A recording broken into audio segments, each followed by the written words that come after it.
questions about incentive arrangements we have with managers or other situations where we either advance capital to a wholly owned subsidiary or withdraw it.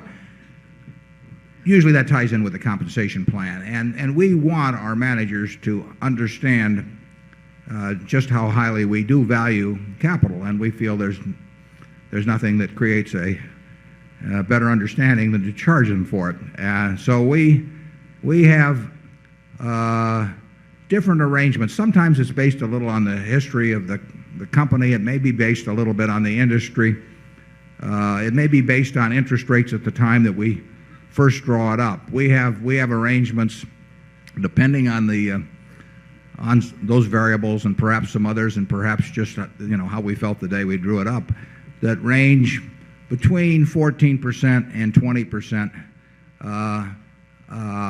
in terms of capital advanced. And sometimes we have an arrangement where if it's a seasonal business where for a few months of the year when they have a seasonal requirement, we give it to them very cheap at LIBOR. But if they use more capital over beyond that, we start saying, well, that's permanent capital, so we charge them considerably more.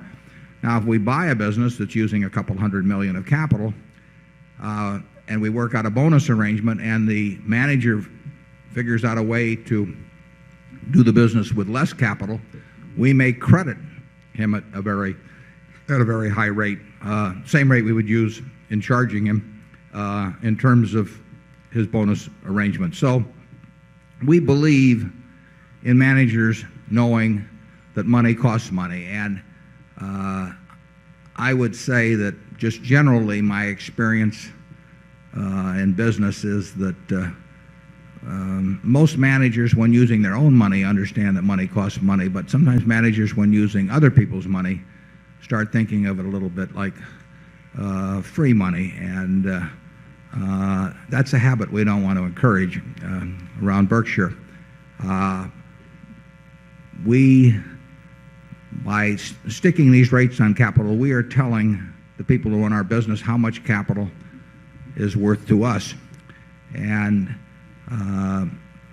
I think that's a useful guideline in terms of the decisions they're making, because we don't make very many decisions about our operating businesses. We make very, very few.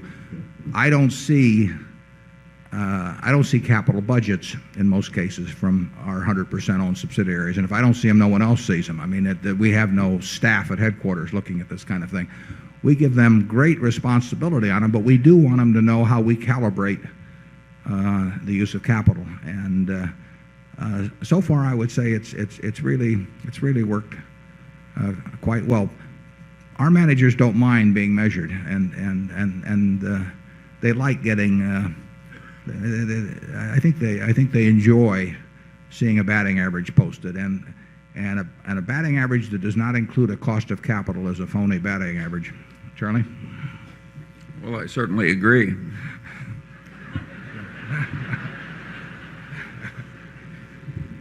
And his name isn't even Buffett. I mean,